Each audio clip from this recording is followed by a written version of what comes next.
Alors, maintenant que vous avez vu que Node.js c'est juste purement du JavaScript, on peut continuer. Et la prochaine chose qu'on va prendre en compte, c'est la création ici d'une application complète Node.js. Donc là, ce qu'on va commencer par faire, c'est que là, je vais supprimer le fichier app.js que j'ai créé pour la présentation.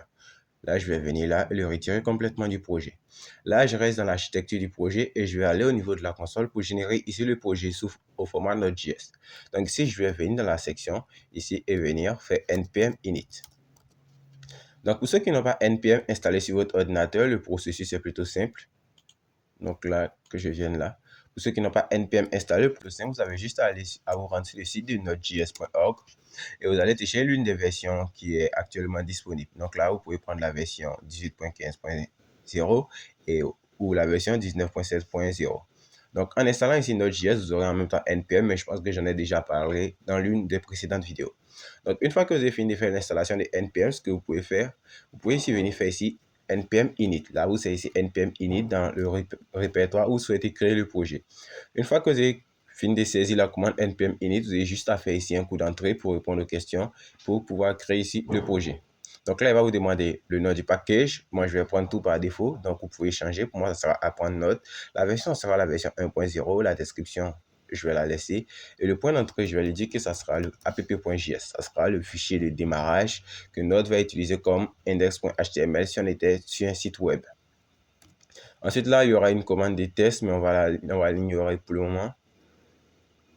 Et s'il y aura un repository, on va l'ignorer aussi pour le moment. Et il y aura des clés à passer, mais bon, on peut ignorer ça, c'est pas nécessaire. Et l'auteur, vous pouvez ici mettre votre nom.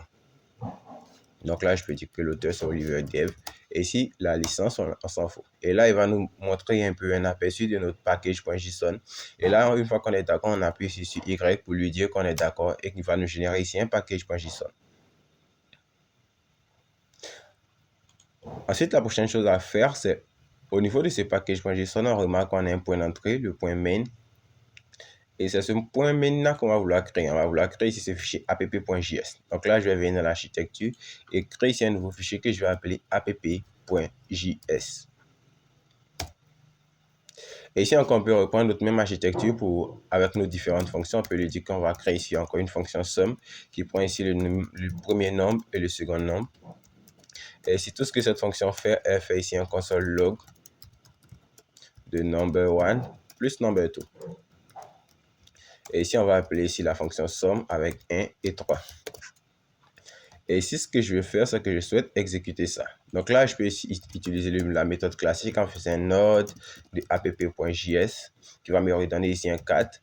Mais je peux en même temps configurer le package.json pour pouvoir l'exécuter de manière différente. Parce que là, il y a plusieurs cas où vous avez vu qu'à travers des tutos Node, l'utilisateur faisait le npm stat et il exécutait son code directement. Donc, cette commande-là, elle n'est pas totalement incluse et c'est à vous de la définir. Et pour la définir, c'est plutôt simple.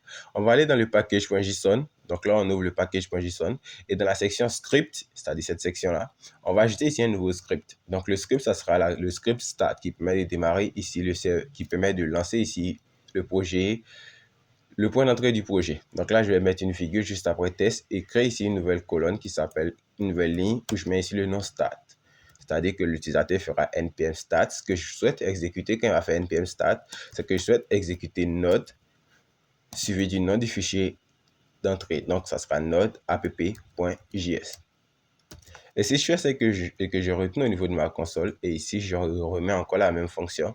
Et si je fais ici un npm stat, directement, il exécutera cette fonction et il me retournera le résultat. Sans que j'ai besoin de réécrire ici node app.js puisque ce code que je viens de taper là, je l'ai mis en dur ici au niveau du package.json.